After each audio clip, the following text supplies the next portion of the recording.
Welcome to the Fish Nerds, the show about fish, fishing, and eating fish. Hi, I'm Clay Groves, Chief Executive Fish Nerd of the Fishing Podcast, Licensed Fishing Guide, and I am super happy to have everyone listening. We are creeping in on, I guess, almost 10 episodes away from our 200th episode big shebang. We're planning a big event on the water for that one, so stay tuned for details where we're going to invite listeners to come record that podcast on a pontoon boat on the worst lake in the whole state of New Hampshire, Silver Lake. So we can have the Suck It Silver Lake cruise ship going out, and we can make a podcast while we're there. So stay tuned for details on that. Coming up in May, Doc Martin's coming to come out and visit us for that show. We're going to probably get Captain Sean in. I haven't asked him yet, and other characters you know. If we're lucky, we can at least get Andrew Lewin in over Skype or FaceTime because he's stuck up in Canada where it will still be frozen. Andrew here today with us from the Speak Up for Blue podcast. Welcome, Andrew Lewin, host, founder, Speak Up for Blue, and self-proclaimed oceanpreneur. Welcome, Andrew. Thank you very much. I love that intro. That's awesome. Yeah. That trip sounds wonderful. I would love to join in by phone or however we could FaceTime or whatever we can do. That'd be awesome. We own the technology. We just need to use it. Exactly. So it'll be fun. It'll be really fun. And you could tell us what we're doing wrong for the environment by running a pontoon boat out on a lake. So Andrew's like my conscience. Like every so often, he'll check in with like an environmental thing and like, oh yeah, I better be nicer to the world. I'll have a gavel or something and just be like, no, that's wrong. That's wrong. Oh, you could be our environmental. We can hold environmental court. On the boat. I love that idea. So I think the trick now, though, is for environmentalists is not to judge as much and just to kind of like let people know, like I wouldn't do that if I were you, or not to like, you're awful. How dare you? That's the kind of switch we try to make now. Well, it has to come from incremental and small changes. This whole notion of we need to stop doing everything turns people off because they realize that everything they do is wrong. They're using plastics, they're drinking water from a water bottle, they're using straws, they're killing sharks, whatever it happens to be. Dial it down a little bit, let them kill something, let them use some plastics, but then kind of slowly ease them into that conservation model. Absolutely. Which is really good. So, hey, welcome to the show. Before we begin, though, I have to do an advertising because that's how we make money on the podcast. So this episode is brought to you by Health IQ. Health IQ is the life insurance company for people who live a health-conscious lifestyle, like runners, cyclists, strength trainers, vegans, environmentalists, and more. I add that for you, Andrew. I like that. 56% of Health IQ customers save between 4 and 33% on their life insurance.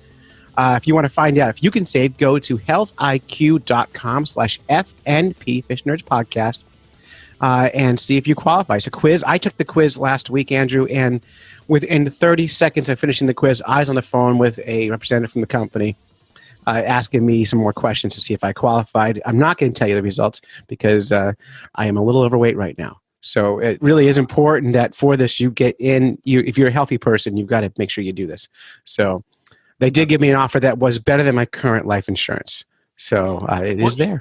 You know what I feel especially for the U.S., I feel like it's in your best interest as a person and for your family to be in shape, because as the older you get, you and I know, the older we get, the worse the health problems get, the harder it is to recover from injuries and this kind of stuff. And then all of a sudden you're shelling out money for medical bills, and they get crazy high. My dad was did health insurance for people who go on vacation, and the amount of things that people like here in Canada to pay like overnight because of a heart attack, and you pay like $10,000 to $100,000 a day.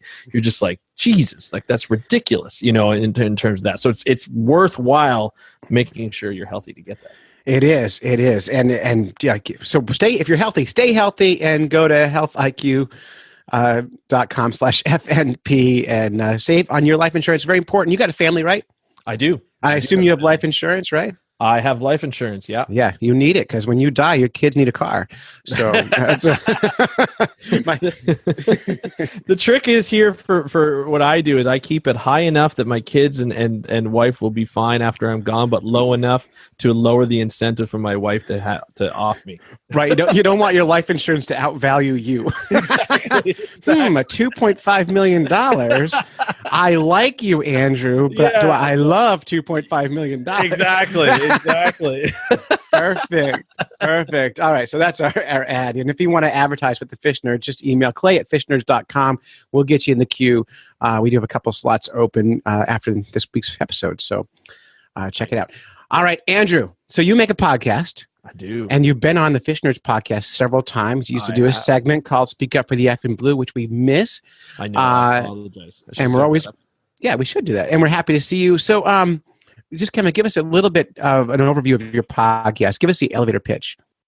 Yeah, essentially what I do is I try and make people aware of what's happening in ocean conservation worldwide. So I cover not only the US, Canada, Mexico, North America, Europe, but everything that's happening in the Pacific and the Southeast Pacific, in Australia, all over the Great Barrier Reef, all of the things. Follow the news. I update people on the news. And essentially the whole point is to bring awareness. I interview people, too, who are doing like amazing things for seafood and sustainability and all these different projects, restoration and working with communities and all that kind of stuff, just to make people aware of what's happening in the ocean beyond what we see in the mainstream media, beyond just, another shark attacks somebody and tries to kill everybody, so we're going to kill all the sharks. Well, no, we could dive deeper into those types of stories and tell what's really behind the science and the conservation. And the idea is to do this to help people live for a better ocean. So the whole goal is, what's going on out there.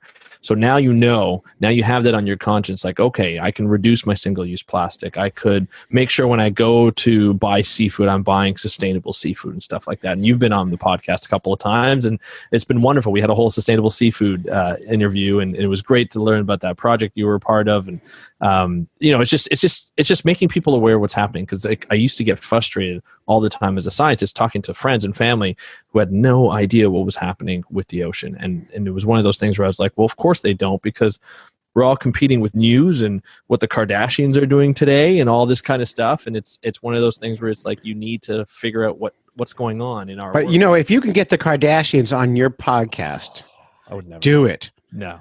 Do it, because they can bring attention. And the attention, you might bring over, a couple thousand new people, and a handful of them you might reach with your message. So that's true. Don't shy away from the Kardashians, and they are fun to look at.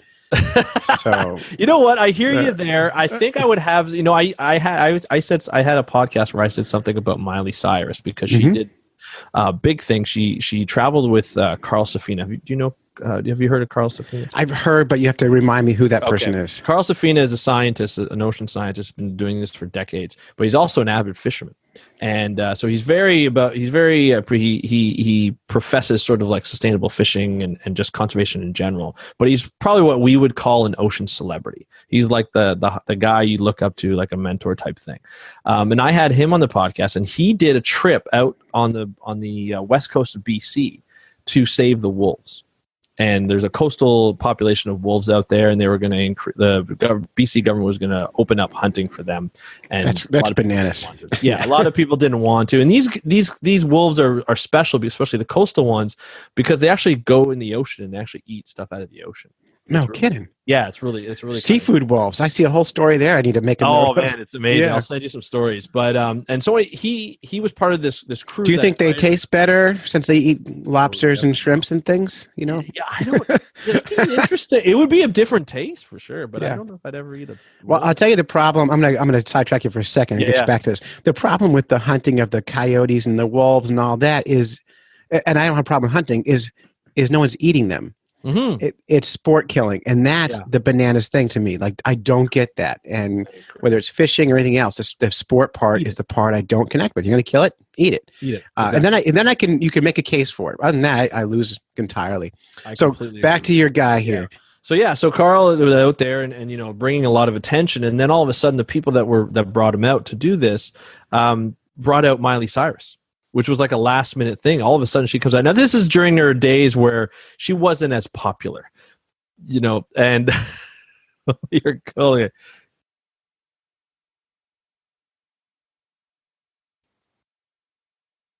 Uh-oh, your mic went out.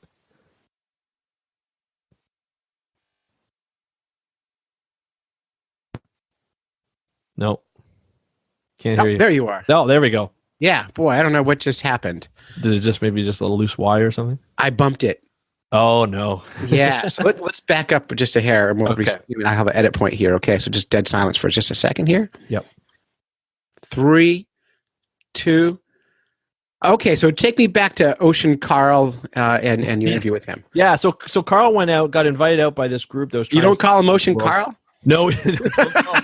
I don't know. I feel like Carl Safina. Safina sounds like sailing. I always does. It kind of works for him. It's kind of cool.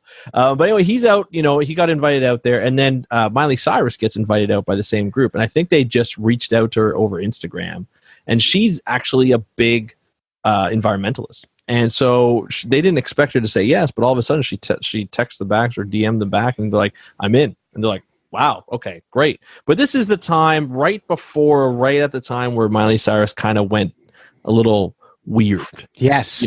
Went very artsy and tried to be Madonna. Yeah. Tried to be Madonna, yeah. And a lot of people didn't like her anyway. So I covered the story on my podcast, and I got hate. Because I said, I thought it was a great idea having her out there because, like you said just before about the Kardashians, they have this entire audience who knows maybe nothing about the oceans. Or doesn't care.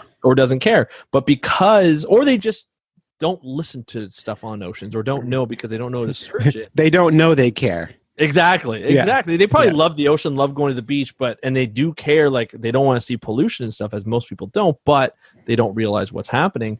And anyways, so she has this millions of fans, and she has this opportunity to educate them. So she was Instagramming and all this stuff while she was on the boat and everything like that. And actually, Carl Safina had nothing but good things to say. He says she's actually quite intelligent and really into the whole like learning about the wolves and all the conservation and everything. Anyway, I got hate from my podcast. Somebody said, this is the best. Somebody's like, I'm going to unlike your page if you cover her again. And I said, I just blocked you from my page because it's a page. If you take a like from my page, I really couldn't care less. But I thought it was one of those things. I think you have to be careful with celebrities because I think a lot of times we, as conservationists, expect if they cover something on oceans, we expect almost too much from them. Well, right? yeah, right. We expect them to you got all this money, let's just throw it. Like Leonardo DiCaprio. He's really big into conservation. He's got the Leonardo DiCaprio Foundation. He does all this kind of stuff. But then the problem is just he throws money at everything, like all these iconic things, and he brings his name into things, but not everything gets done through him. Mm-hmm. But attention gets put on the issue, which is a good thing. But it really comes down to the people who are using that money to go ahead and do stuff. And sometimes it doesn't work out. So, and we can maybe talk about that later. But I do think ocean celebrities are good for the ocean. It's just, I think we have to be careful because I think we rely too much on them saying, oh, well, you should fix this problem. You've got all the world. Well, they don't. And you have that, plus they each carry their own baggage. We're making the Kardashian jokes. We're making the Miley Cyrus jokes, which means they inherently are carrying baggage. There's bias implicit in those. And then the anti-conservationists will just say it's all those liberal celebrities again. Mm-hmm. Whereas if you really dig deep, even to the conservatives on these issues, they're also everyone's environmentalist. If you get past the politics, and you really ask, do you want that air clean? Do you want that ocean clean? Do you want more fishes? Everyone agrees on those things. Yeah. And then you bring a celebrity in, and suddenly now there's two sides. And so it does cause that, but I welcome it. It's attention. It's attention. Yeah. Right. That's the whole thing is get attention on the subject, and then it's what you do with it. Mm-hmm. One of the guys that I've known for a while, David Schiffman, who's known on Twitter as AKA Why Sharks Matter, big social media guy. Recently, I've got to get him on this show too. I've been chatting with him, and he's got to make the time. Yeah, he's a lot of fun. And actually, I'm going into this trip with him. I'm going to see him in a couple of days, but he always says, once there's a bad thing about sharks, like Shark Week, over the past, last year was good, but the few years before that were pretty terrible for sharks and conservation because they just glorified the hunting part and the killing part. Well, Discovery's moved away from being an educational channel to being an entertainment channel. Exactly. And they can do both, but they're leaving the education part behind. And that's the problem with the Shark Week and all those kind of things is because you forget why this matters, Exactly. And to give them credit, last year was a lot better than the previous years, and the year before was a lot better. So they're getting more back into the science, which is great. But maybe they heard you. Yeah, they heard. I'll tell you who they heard is this guy David, because he would criticize them every year because they came out with like, oh, Megalodon exists. They came out with the fake documentaries and all this kind of stuff, and he just berated them. He was on CNN. He did this, but what he also did is he's like, look, this Shark Week is a chance. No matter how glorified it gets, Shark Week is a chance to get other people who are in science communication to talk about sharks, and it could be about other things. When I first came out with the podcast, I had a series of Shark Week podcasts where I talked about sharks that weren't being talked about on Shark Week, right? Because it was always great whites, bull sharks, hammerhead sharks, tiger sharks. That was the only sharks that they covered. So we covered leopard sharks and all this kind of stuff, and Greenland sharks and six-gill sharks, and it was a lot of fun. And we talked about different people, and that's the one thing I love about my podcast is we don't get like the big names, but we get the people who are really into it and are doing stuff on like hands-on kind of stuff, and it's just a lot of fun. I think a lot of the audience finds it more interesting because they're getting into the conservation and they're finding it. Oh, there are people who are doing some great things, and we just had I just covered a podcast with a guy, Andrew Wright, who just went to Antarctica for the first time. We talked about what it was like his first time working in Antarctica, and it was just amazing. Well, now he didn't get shot down by the guards guarding the Antarctic ice wall on the flat Earth. Yeah, no, that's amazing. Didn't fall off the Earth. It's a miracle. Yeah, didn't remarkable. Yeah. He did talk to some orcas down there who were talking about flat Earth, but yeah, no, but I mean, he had a great time there, and it was just.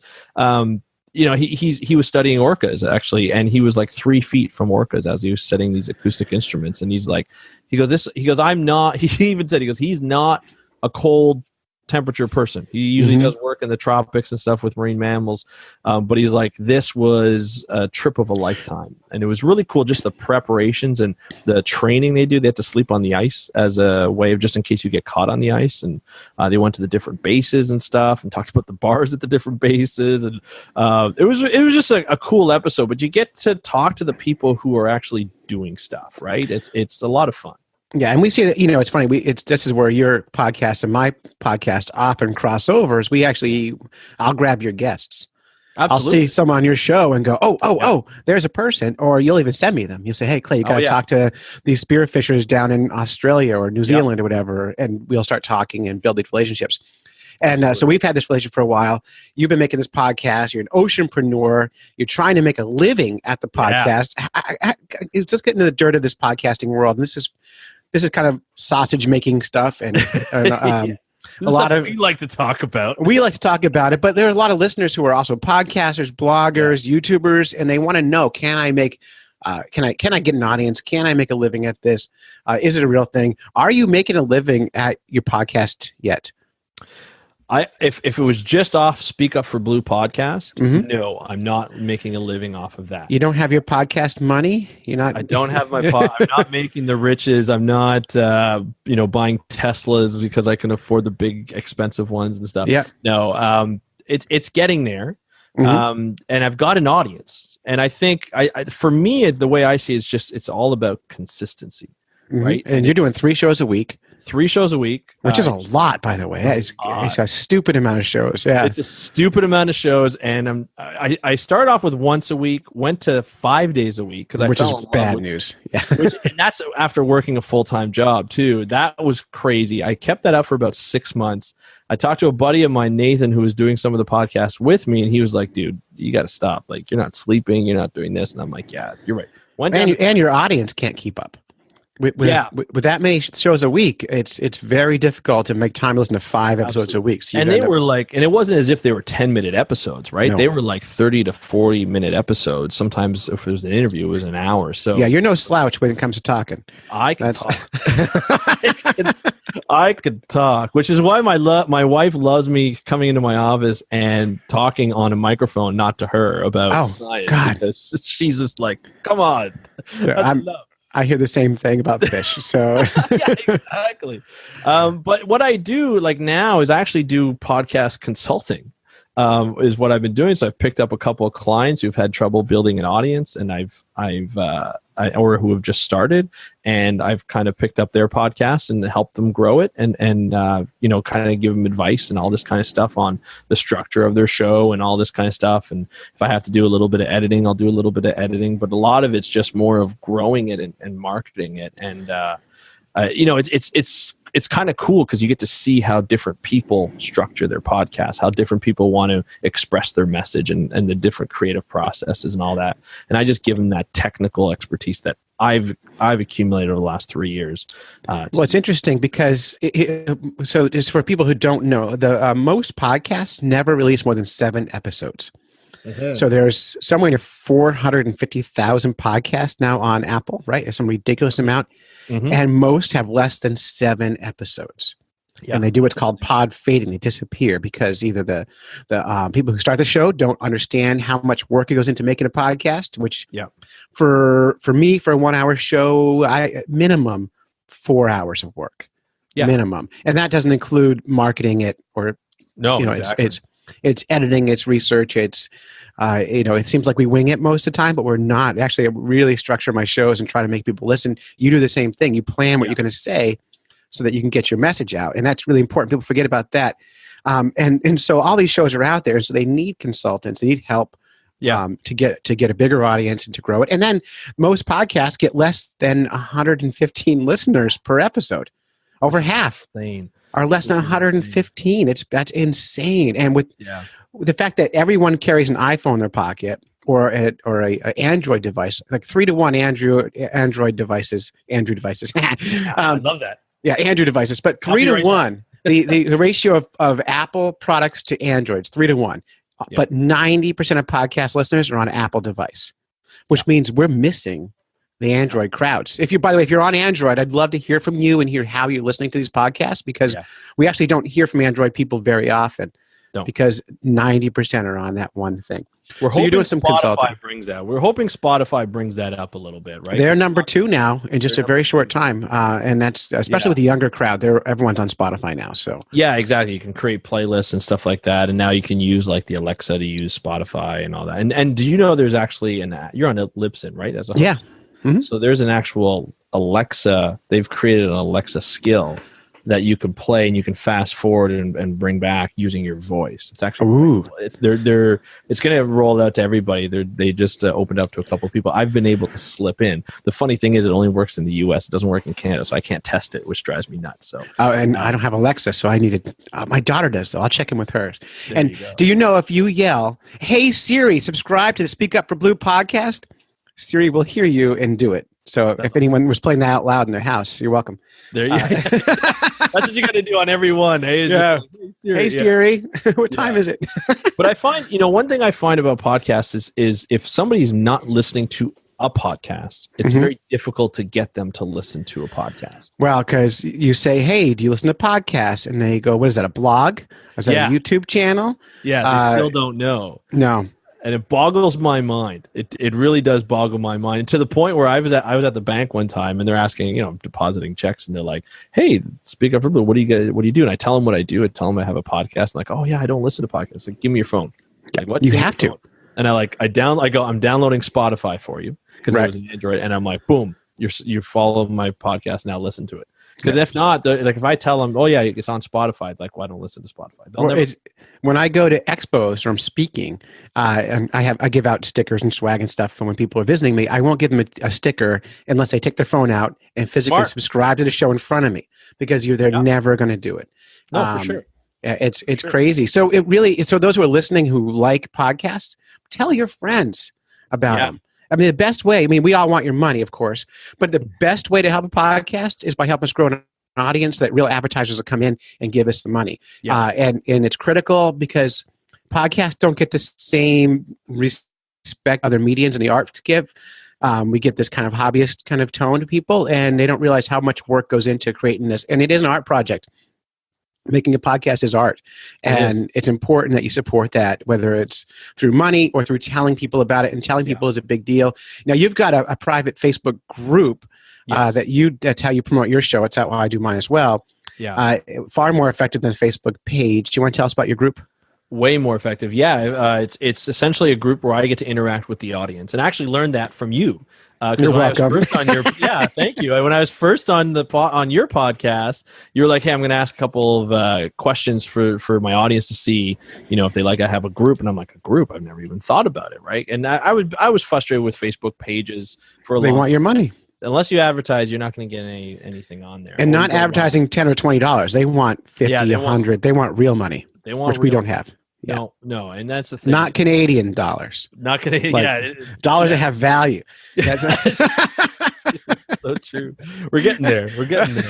I think your president is helping us out a little bit. Oh my God! Depending on what he says on the day, if he mentions NAFTA, boom, our dollar goes down. Yeah. Just mention it or think it. So God forbid he tweets about it. Anyway. The group really helps. It's a lot of interactive stuff. I mean, you're in the group and you're answering questions, and we're always commenting and stuff. It's just a great way to interact with the people, and it's just a lot of fun. I really enjoy it because I get a lot of feedback from people, usually positive, but sometimes I even say, like, what would you like to see, or what do you think I do that you would like to see me change? And I remember at one point, like, you ramble a lot at the beginning. I'm like, okay. I do. True. So now I try and keep it down to 4 or 5 minutes at the beginning, and then ramble later. Yeah. Well, it's funny, and you being a science brain person, you're open to that kind of feedback. You're going to hear it and go, "Oh, yeah, maybe I'm wrong." And that's the difference between you and, say, a lot of other podcasters are like, "Screw you! I'm not changing for nothing." Yeah. Just having that science brain. I mean, you got to be able to take criticism, especially when you're online, and you can't take it personal. I've had people say some pretty bad things about me, and it's just, you're just kind of like, okay, yeah, I got you. I'll take some of that, but the other's like, screw you kind of thing. Yeah. Well, there's feedback, and then there's people just being mean. And that's the difference. The nice thing about a group is you're in charge. So when people give you negative feedback, cool, let's talk about it. People are jerks, get out. And they're gone, and it's easy. See you later, block. I like that as well. I've only had to block 2 people in my lifetime for this Facebook group. Yeah, sorry about that. I couldn't help myself. But for the most part, it was pretty good. Like the people there are really good. They're really interactive. They contribute some really insightful things, and that's what I want. Right, that's the goal of the podcast, is to continue that conversation somewhere else. Now, if you can get all of those people supporting you through your crowdfunding, that would be your living right there. So you got almost 700 people in your group, right? Almost 700 people. So if they all gave, let's say you do a monthly donation right through your show. Yep. So if they all gave, let's say $5 a month. Yeah. So let's do some math. 5 times 700. What is that? $3,500 a month. $3,500 a month. Yeah. That's awesome. A living right there. Yeah. There's your base salary for your podcast. Yeah. And if you don't know what we're talking about the way that a lot of podcasts are getting funded now. This leading into another ad drop here. You ready for this? I love it. So most podcasters don't make money through traditional advertising. We make a little bit of money, but the most money comes from our listeners. Podcasters, as you know, are the most interactive of all the internet's people. And so we interact with our audience, and we want our audience to support the show. So if you go to patreon.com and search for Speak Up for Blue or Fish Nerds, and you give a little bit of money per month or per episode, that money adds up to where artists and creators like Andrew can make money on their show. I support your show, you support mine, so I guess that's a zero sum. But it looks good on paper. My show just crossed the $100 an episode mark on Patreon. That's awesome. Which means I'm making about a little over $400 a month on Patreon before the fees and stuff, which is not enough to pay a lot of bills. Producing a podcast costs a few $100 a month.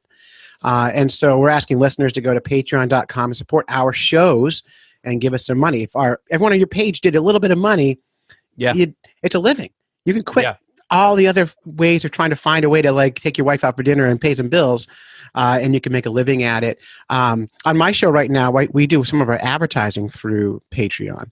So if listeners of our show, it's really for listeners, not for people who don't know us, but if listeners of our show have a business and they go to patreon.com/fishnerds and they give us $25 a month, an episode, then I'll mention their business on the show. So I have 2 doing it. I'm going to do that now. I'm going to mention them now so I don't forget. So one of them is Josh Lopes, who gives us $25 an episode. That's $100 a month, which is a lot of money for most people. But if you're at a business, that's not a lot of money for advertising. And he actually is getting customers from us in Massachusetts. He's a tax guy. So lopestax.com and tell Josh you heard about the podcast from us. And we also have just brand new supporting the podcast is, and I wrote this down, is Thirst Productions. Rich Collins, who you know, is giving us now that advertising rate. So Thirst Productions is a one-man digital media agency catering to small business. This is more than I want to give, but small business, helping them improve their online presence. He does websites, SEO, social media, all that stuff. And he's also a correspondent on our podcast. So he contributes audio and he contributes money, which is amazing. And that's what put us over the $100 mark. Two more brand new donors I'm going to mention. I always mention all of our new donors on the show. Like in Rancourt, is now giving us $2 an episode, $8 a month. Again, that's not enough money to hurt your wallet, but it's enough money to make a difference in mine. And Nick Goldbrish, which is spelled weird, but it looks like goldfish, is giving us $5 an episode, $20 a month. And he makes another podcast called the Dependent Independent Podcast. And I met him at podcast Mid-Atlantic a few months ago. He and I both were presenters there, and he makes he's making a 200 episode series exploring life lessons and that sort of thing, and it's really good. And he's one of those guys who's so good looking it makes you uncomfortable. Like you just talk to him and you just wish, man, I wish I looked good like that. Yeah. As you talk to him, that's all you see is all you're thinking about. God, you're good looking. Yeah, he's just so good looking. Yeah. So I mean, what are you going to do? So anyway, that's our Patreon pitch. I had to mention all of our new people, and we're doing a monthly giveaway now. To everybody who's contributing, that's amazing. Yeah. That's really cool to see people supporting. I know it takes a lot for people to hit that button and contribute to Patreon, because it's not your typical sort of model that a lot of people think about. But if you listen to the podcast a lot and you really enjoy it, and this is your number one or number two podcast, and you listen to it a lot, then think about giving a few extra bucks, because it does help us a lot. And it doesn't hurt your wallet all that much. No, it's the notion of from a little comes a lot. If we all give a little bit, and that goes with conservation efforts too. Like if I'm going to move out of this, but if you're looking at how can I help conservation causes, and I see like a donation button or something, you think I can't afford to donate to that cause, donate $1 to anything. Yeah, because your $1 times however many millions of people makes a huge difference. If you've got a quarter, drop it in the hat once in a while for someone else, help people out. Don't think, is my $1 significant? Because the answer is it is significant, and that goes for all the stuff. Absolutely. So, the way I see it for people donating to conservation efforts is I always do it this way. If you want to reduce plastic and you want to reduce sort of like your impact on the environment, because plastic's a big problem, waste is a big problem, take the money you spend normally on a coffee cup, right? On a coffee. So say you spend say like 2 or 3 Starbucks coffees a week, right? Mm-hmm. So that's probably like $10 to $15 a week. Even if you took that per month and gave $15 per month to an organization that's working to get plastics out of the water, it's almost like you're offsetting whatever you're using. You know what I mean? And then try and reduce your cup cost by getting a refillable cup, and then go into Starbucks and they'll refill it for you. And then you can increase your donation to a conservation organization that's looking to clean up plastic either locally or regionally or whatever that might be. It's that simple. It's not small. A difficult thing. And you'll be surprised. We are very us scientists and conservation are so creative with budgets because we're so used to working with so little money. We can make a dollar stretch. And it's funny, as someone who works for donations and runs a nonprofit, I actually find I like having too much money, but I also find I'm less creative when I have a lot of money. Like if I have all the money for all the things I want to do, I actually am less creative. I'm not saying don't give me more money, but I'm saying too much money does stifle the creative, you challenges are what makes people creative. So, give a little bit, give a tiny bit. Yeah, absolutely. This show is brought to you, like I said, by Health IQ. Health IQ uses science and data to secure lower rates on life insurance for health-conscious people like runners, cyclists, strength trainers, vegans, and more. You can go to healthiq.com/FNP to save some money on your life insurance if you live a healthy lifestyle. Trustpilot rated Health IQ 9.6 out of 10 on its trustworthiness, I guess. Nice. So there's that. So if you live a healthy life, you're vegan, you're eating non-GMOs, or whatever you're doing, they will help you find a better rate on your life insurance, which is really important. Just like if you drive your car safely, you pay less for car insurance. You should pay less for life insurance if you're treating your body well. So go to healthiq.com/FNP to see if you can save money on your life insurance. And you never know what the future brings. So having insurance really makes a big difference in knowing that your family will be good when you drop dead. And you will die someday. So, absolutely. No matter how many non-GMO items you eat, you're going to die someday. It turns out everyone dies. Yeah. So be prepared by going to healthiq.com/FNP. News, fish in the news. Everybody loves their fish in the news. All right, we're going to do some news. All right, and we're going to get right in here. Actually, this news story was given to us from one of our Patreon supporters, Joe Paccio. And we get a lot of our support from our podcast group here. And this is from The Salt, which I assume is, NPR. NPR, yeah. NPR. But they have I don't know. Anyway, a floating fillet, rice farmers grow bugs to replenish California salmon. So you can these crossover stories here. I know. This is by Ezra David Romero. What a great name. Yeah, it is a cool name. All right. Jacob Katz is on the hunt, not for geese or ducks, on a farm about 40 minutes north of Sacramento. He wades through rice paddies with an aquarium net in hand, but he's not fishing. We're going bug hunting, Katz says. The senior scientist for California Trout, a conservation group with a focus on protecting wild fish. By the way, not to knock on trout groups, it seems like every wild fish group or native fish group only seems to care about trout. I always have a little bit of I get a little edgy with the trout groups after a while, even though I'm a member of several. They don't care about minnows and fall fish and other kind of dace and stuff like that. They want the trout. I want the trout. Anyway, the River Garden Farms founded in 1913. They typically grow things like corn, wheat, and other things. And this time, 5,000 acres of rice. And they use that for sushi restaurants. Today, he's working on a pilot project with UC Davis to create what they call floodplain fatties, a nickname for well-fed baby salmon and smelt who will eat his bugs while swimming through the Sacramento River. So they're raising this thing and then raising bugs in the patties for the thing. Yep. So they dip this net into the water and just comes out full of bugs, adding that they're mostly, this is a word I don't know, cladocerans, which he calls water fleas. Mm-hmm. And these little bugs are floating fillets for salmon that will be in the river.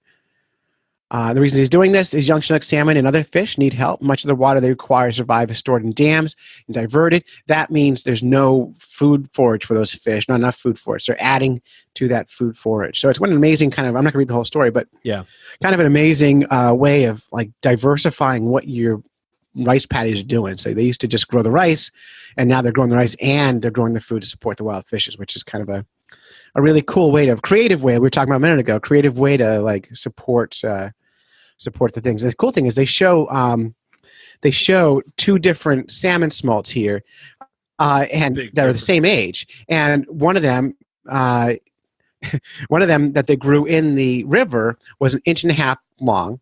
Yeah. Which I don't know how that translates to Canadian. It's like 3 centimeters, roughly, right? Yeah. And the one in the floodplain not only was more than twice as long, but more than twice as fat as well. So the one they grow with all those added nutrients. So the fish are growing bigger, it looks like stronger. An actual fish. It looks like the proper salmon or whatever. Is this a trout? It's a salmon. It's a salmon. But, it looks like a proper salmon, what you expect to find, and then unfortunately the river one is the one that you find now. But the question I have with the river ones, now the dams are what's messing it up. But I would be curious historically, how big were they? Because this is another thing that a lot of people get wrong is in a lot of our rivers that we are fishing for salmon these days, salmons weren't traditionally a large part of the history, even though the history books mention them constantly. It's that love affair with the trout and salmon. And so I'd be curious historically, what were they like before all the dams, and what's the fossil records show, and what's the history of it? Because in New Hampshire, where people would say before the dams were built, and I can only speak from where I know, is before the dams were built, there were salmon so thick you can walk across them. Yeah. And so we're always like, try to restore the salmon, try to restore the salmon. And then we get the fossil records, or we get the Native American pots, and we scrape them and we test to see what fish they were eating, and it's not salmon. No. Salmon were not the fish. But we still latch in on those fish as that, I call them the Bambi fish. They're cuddly and attractive, and everyone gets attracted to them. And that's the fish that raises money for conservation groups. Absolutely. But it's not always the right fish. No, absolutely. And, it's interesting because at the beginning of the story, you were talking about how, the organization is named California Trout, and a lot of these organizations are named trout, or they're named salmon of some sort, right? We have Trout Unlimited, and they do some great watershed revitalization. They're fantastic. They're great groups, but they're named for a reason because people identify with that, with that thing. They're not going to identify with California cladoceran, which is the food that they're raising. Right. People are like, what the hell is a cladoceran? I don't even know what that is. Yeah, or the California dace. California dace. They don't care about that. There's no Sucker Unlimited.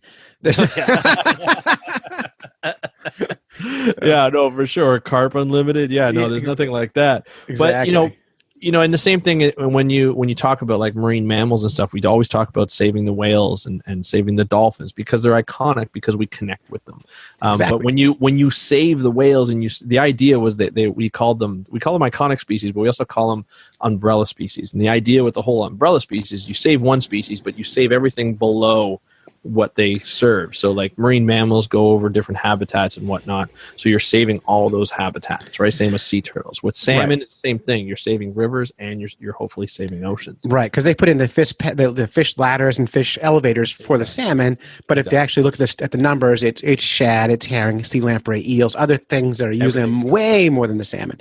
And and so you're right, the umbrella species. But for those of us who like all species of fish, we get come on, give some love to the underdogs once in a while, Oh yeah, yeah. Don't and it's a big point of contention when you get researchers that are all about salmon and researchers that are about everything else, because they always make fun of each other. Like, we don't care about the salmon, or we don't care about the we just care about we should care about everything, not just one species. It's true, but it's just more of like a teasing thing that happens in science when you get those scientists kind of together. Yeah, and they get a little butthurt about it because they actually do care about everything, and they don't want you to think they only care about the salmonids. It's not just salmonids; they take care of everybody. Yeah, exactly. Yeah. But I think in this story here, it's interesting. It's a clear adaptation to an adaptation. Sure. We talk about the dams and everything. Like, these floodplains were floodplains before, and they've taken them away probably back then for agriculture. Right. And that's what happens a lot historically in the U.S. and Canada, and probably even Mexico, is everything was for agriculture.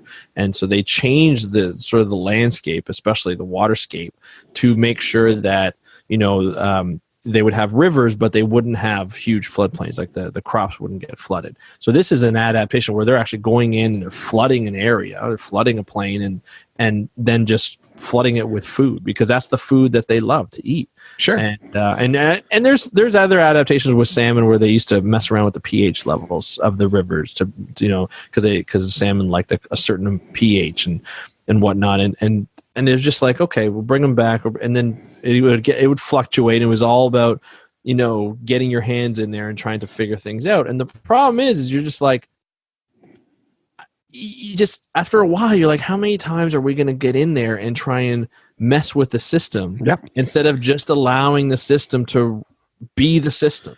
Right. But aside from taking dams out, which is the real answer to all this, it's all we got. And so until that happens, we got to keep doing the things. They're finding when they remove dams, all the fish come back in a surprisingly fast pace. The fish, nature knows what to do. If we just stop and walk away, it comes back and it fixes itself. And absolutely. And if it doesn't, then it's not gonna. But if nature can't fix it, we certainly can't. I think that's it. No, exactly. Just walk away. Take out the human stuff and let the fish do it. So, but I do like that the effort. They're using the double sort of advantage here, where they're growing rice fields, and then they're also helping out the salmon to bring them back. I think. Well, it's sure, and I didn't read I don't know where the funding has come from, but I guarantee you that guy's not doing it for free. No, I'm sure there's tax incentives. I'm sure that there's money coming in, grants, and why not? Why not make being environmentalist or being good for the environment also fiscally good for your own wallet? Why can't you make money being an oceanpreneur or anything else in conservation, right? That's the idea nowadays, right? Is to add that benefit. And I think like the people who buy the rice from these fields should be promoting it. Like the rice field should be saying, this is what we're doing. I'm trying to bring it back. Well, California's smart about advertising what they're doing. I'm sure there's a tag on that rice saying, eating this rice supports the wild Chinook salmons. I'm sure it has I'm sure they're smart about it. So they know. I hope so. Yeah. As bananas as they are sometimes, they're smart about advertising. All right, next story. Let's move on here. We got a few stories to get to. A few minutes left here. All right, this is from Harvard. Yes, I like Harvard. I took some Harvard students ice fishing this winter. Nice. Yeah, they had a great time. They were pre-med. Using shark scales to design better drones, planes, and wind turbines. So they're taking fish technology and using them to design things. All right. To build more aerodynamic machines, researchers went to an unlikely spot, the ocean. A team of evolutionary biologists and engineers at Harvard University, in collaboration with colleagues from the University of South Carolina, have shed light on decades-old mystery about shark skins, and in the process demonstrated a new bion-inspired structure that could improve the aerodynamic performance of planes, wind turbines, drones, and cars. This is published in the Journal of Royal Society Interface. Sharks and airplanes aren't actually all that different. From experience, I can tell you one flies better than the other.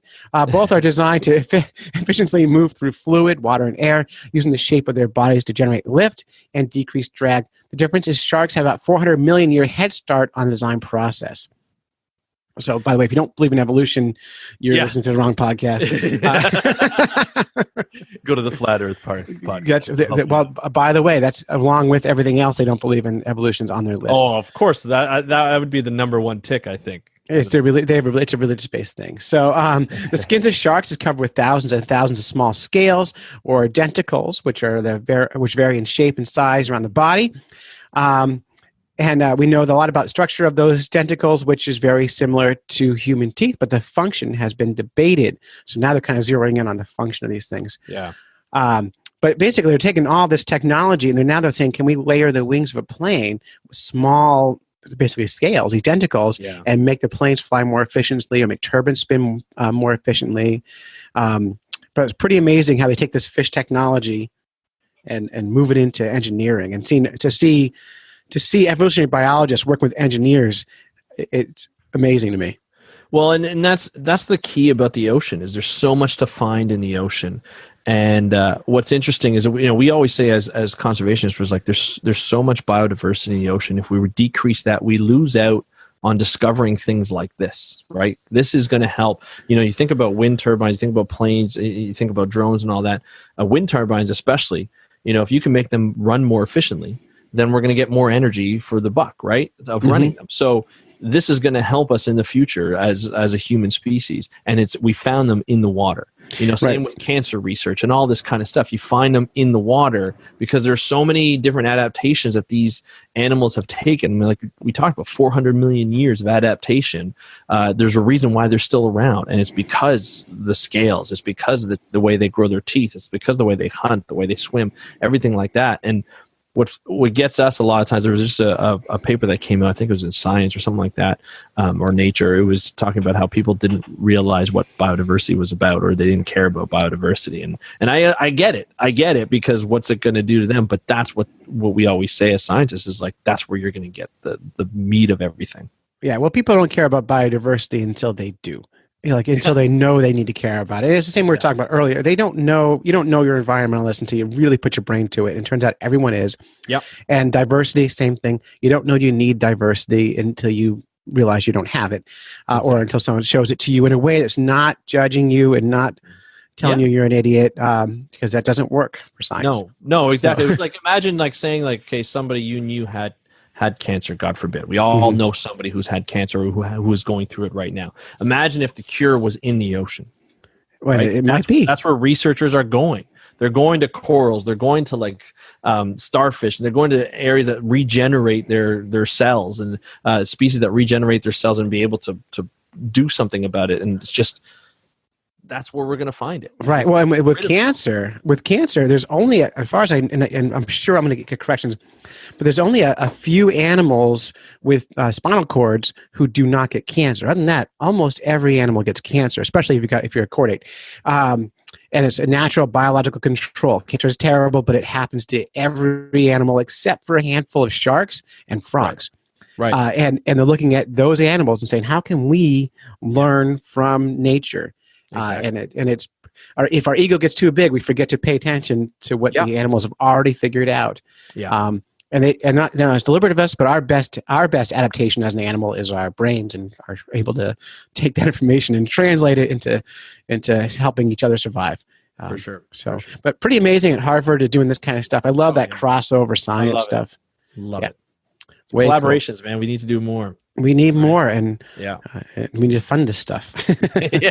Yeah. Well, the thing is, when you fund this, is easier to fund because there's probably they're going to sell something based on this, right? Like this, Harvard will probably come up with a prototype, and then they'll sell the technology and stuff. And universities love this kind of stuff because it brings in money to the universities. Well, and if you look at places like Harvard, who have like $1 billion endowment, they're self-funding a lot of their own studies. Yes. And their donors are, a lot of their donors who fill the endowment up, they went to Harvard. They were rich when they started. They're more rich when they finish, and they're able to refill those coffers. And they, if Harvard puts out an article like this, and it gets in front of the right people, they get $2.5 million donations, $30 million donations. These monstrous amount of money comes back to them. Yeah, this is huge for them. But I do want to do the from healthyholisticliving.com. And I want to talk about two sides of this article. First of all, the headline, farmed salmon, one of the most toxic foods in the world. Oh, yeah. Oh, boy. Nicholas Daniels' documentary, Filet-O-Fish, takes a critical look at the fish industry, featuring exclusive footage from fish farms and factories across the globe. Many still have rather romanticized a view of fishing, but when it comes to large-scale food production, the picture is actually rather grim.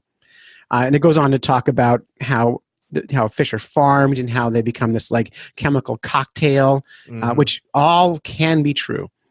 And they claim farmed salmon is one of the most toxic foods in the world. And this is where it's kind of a cautionary thing on farmed fish. I don't want to read the whole article. Have you heard this before? Oh, yeah. There's a huge debate, huge debate in the world right now with farmed salmon. Yeah, farmed salmon, especially the way it can be farmed. It's not all. The trick is farmed fish is not generic. It's not a thing that we can say, okay, this is farmed, therefore it's bad. Right. So given that fish it's the only wild animal we see in supermarkets, and so many cultures, so many people eat fish. Farming fish might be the only way to keep fish in our lives, just like we farm. I wanted to say moose, but that's not a thing. Cows and other animals for food. Farming fish is not a thing. So, like learning this about fish, that some of the farms are doing it in a way that maybe is polluting the fish, is not saying don't eat farmed fish, but it might be do your homework on your farmed fish. Maybe we can talk to those companies and get them to do practices that are less harmful to the fishes. Yeah. And absolutely. I don't know the answers. You've done some more on this. Yeah, I mean, there's a couple of implications with farm fish. There's the invasive species of farm fish. So what happens is, especially with salmon or anything that's open pen. So salmon are raised indoors, like in a facility, when they go through their river phase. But then when they have to have their saltwater phase, they get put in these open pens. The problem right now, and for Atlantic salmon, that's been a lot of times in like the Puget Sound area of Washington State, which has been a huge problem, right? Exactly. So they'll take Atlantic salmon and farm them in the Pacific, and then so if they get out like they did last summer, and the summer before that, and the summer before that, it happens every year.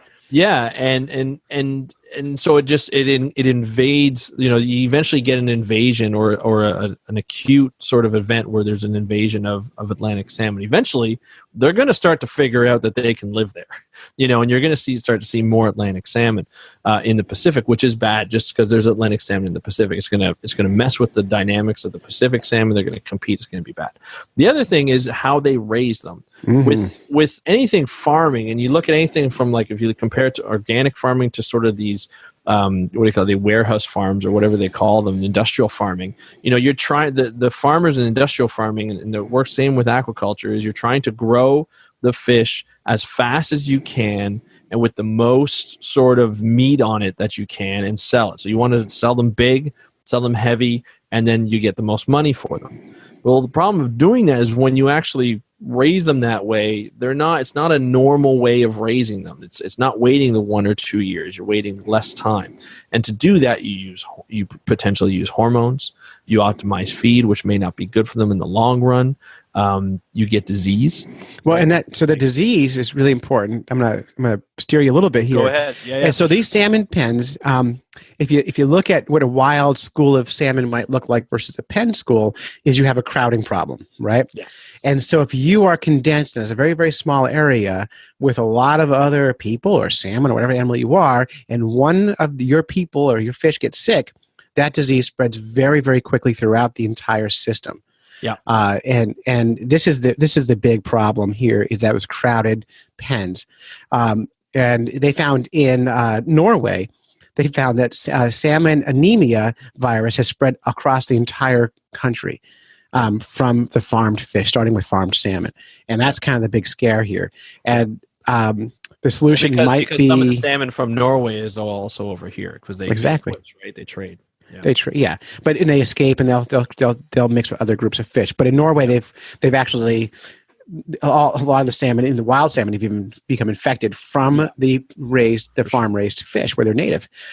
So it's been a big problem there. So crowding's a huge problem.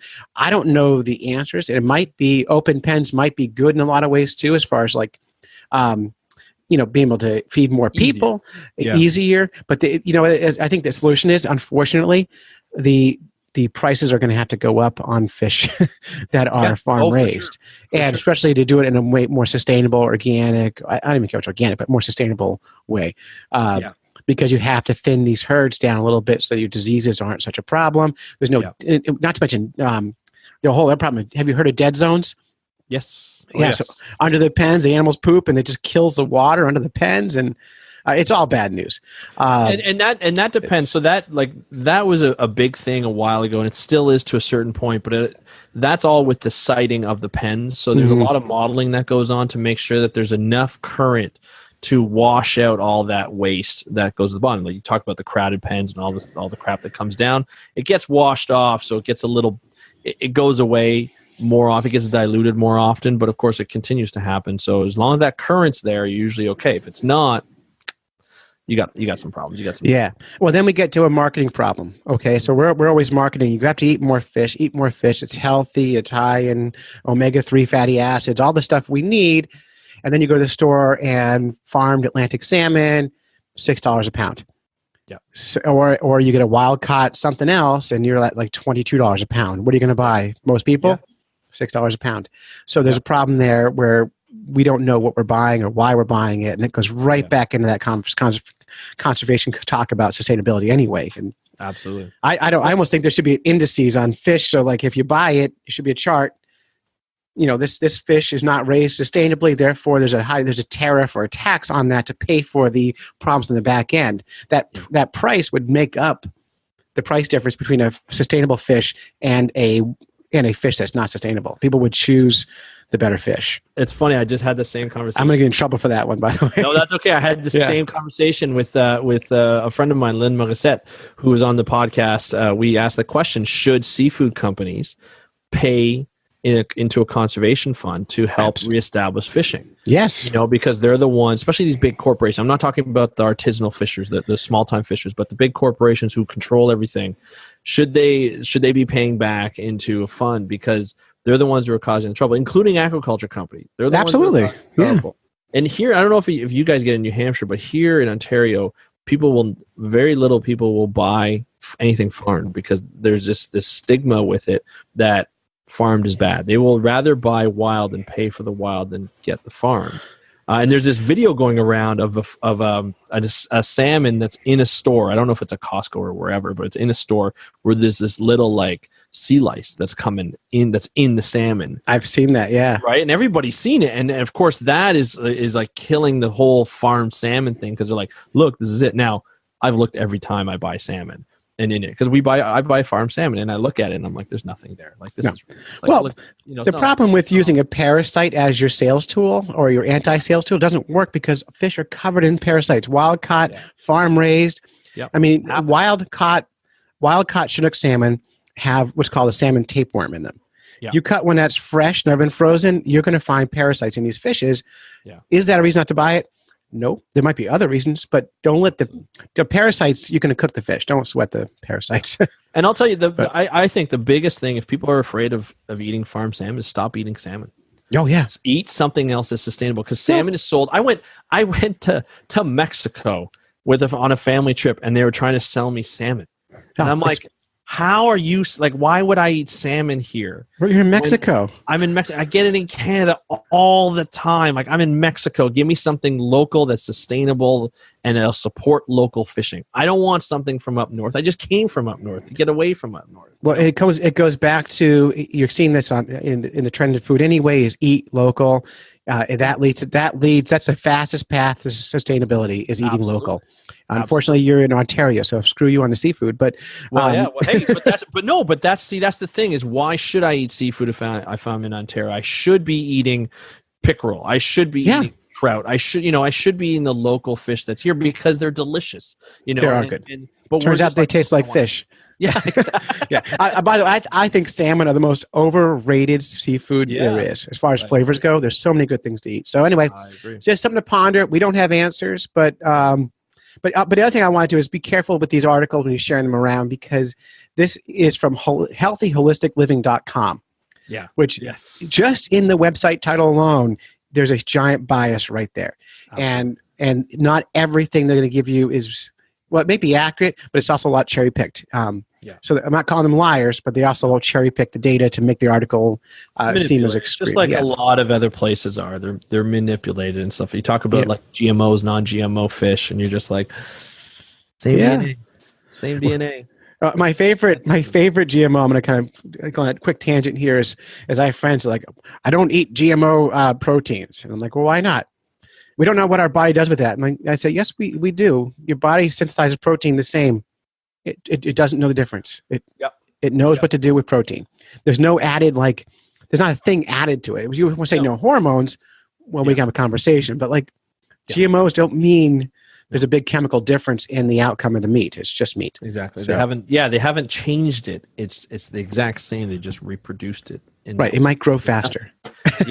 Which is not bad. But that doesn't mean that. Like, GMO just means like they've just replicated the DNA of that fish or protein, whatever your source it is, and it's just growing like that. So I always love how it's non-GMO, and everybody's like, oh, I don't eat anything GMO. I'm like, yeah, you do. You just don't realize it. Yeah, because most things are GMO. Well, imagine if you were eating corn the way it originally grew. The 3-inch little cobs of corn that were inedible.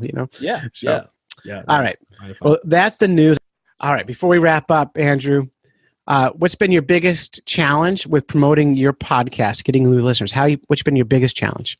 I think it's reaching new audiences. Yeah, that's the biggest challenge, right? It's going on other podcasts like I'm doing now, and like you do with mine and others, and I think it's getting to in front of people who listen to podcasts and getting them to listen to mine. Because a lot of times I don't even bother with people who don't listen to podcasts. It's a time suck, right? Yeah. So if you meet a podcaster, by the way, on the streets, this gets to the audience, not to you, Andrew. This is to the audience. If you meet a podcaster and they say, "Hey, I make a podcast," the biggest compliment you can do to them is take your phone out and subscribe right in front of them. Yeah. Don't say, "I'll listen later when I have time." Don't go, "I'll check it out." Get your phone out, even if you're never going to listen. Yeah. They're making artwork. Show them you care about them. Get your phone out and show them that you're subscribed to their podcast. It makes a big difference, and it's every single listener is super duper important. Andrew knows this. I know this. We have to value each person, and it's really great. So that's a big challenge. And what's the big message you're pushing these days? What's your big? You have like a issue that is like your pet issue? Well, right now it's politics, right? It's with everything going on in the States. Most of my audience, 90% of my audience, is in the U.S. And there's obviously a lot of policy being put against science in general, against the environment, and for fossil fuels and coal and all that kind of stuff. And We got to put those coal miners back to work. Got to put those coal miners back to work. Because we need more coal. And the big thing is for me is to tell people, look, if you don't like it, talk to your local representatives, your state and congressperson who's in charge of your area, others as well, or hook up with some nonprofits who are doing the same thing. There are a lot of nonprofits who are well connected politically on both sides of the aisle. Mm-hmm. And like you said, Republicans, they like the environment. If they can get the environment, you get the right angle, boom, you can get them in. And if they're allowed to do it from the party lines, they'll do it. But the big thing that I always tell people is, like, if you really don't like it and you don't like it, run for office. Yeah. The Congress, you guys are about to elect some Congress people and senators, I think, and a couple senators. Run for, if you really don't like it, run for audience and change, be that change. And that's my big message right now, is just to be that change. We had that in Canada. There's a lot of changes, whether people agree with it or not. A lot of changes. We see a lot more women in politics right now, which is amazing. And here in Canada, in the cabinet, we've had the most women appointed as head of these departments, as ministers, than we've ever had before. Minorities as well. Get out and show who you are and what you believe in. Yeah, and you can vote with your wallet too, which says a lot. So buy things that make sense for the environment and make sense for your family, and just think about the future. Every time you buy something, think, am I helping or hurting? And exactly, and make that move. And you're not going to always win. No. Sometimes it's just you're just stuck between a rock and a hard place. Sometimes you got to buy a bottle of water. You don't have a choice. You need the water. It's true. I completely understand there, but there's a lot of ways you can change. There's a lot, and it's small steps. And it leads to bigger steps, and once you get hooked, right? It's a bit addictive once you find out how to do things. Yeah, and don't be hard on people. Yeah, bring them with you. Don't pick a fight. Yeah, and provide alternatives too. It's like you can say ban the plastic bags, but you're like, well, yeah, we got reusable bags right here. Yeah, so. And we do at our house. We have, my kids love drinking from straws, so we do paper straws. And they work great because you're not drinking for hours, you're drinking for minutes. So they don't last. You can't reuse them, but they work for your quick smoothie in the morning. So it's not bad. So we do glass straws, and they actually last a lot longer than I expect. I thought they'd break because I have two young kids. Nope. Mm-hmm.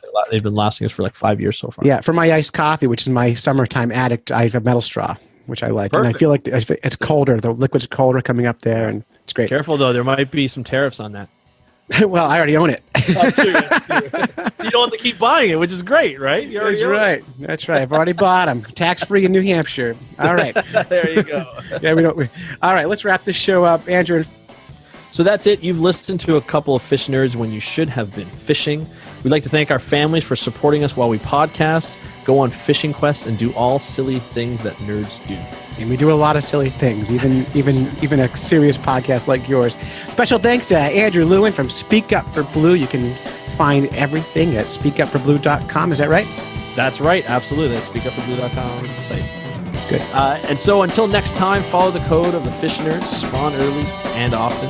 Never trust a free lunch with strings attached. And swim against the current every chance. My daughter asked me what does spawn early and often mean. And it makes me want to rethink my tagline. Yeah. Hey, I hear you.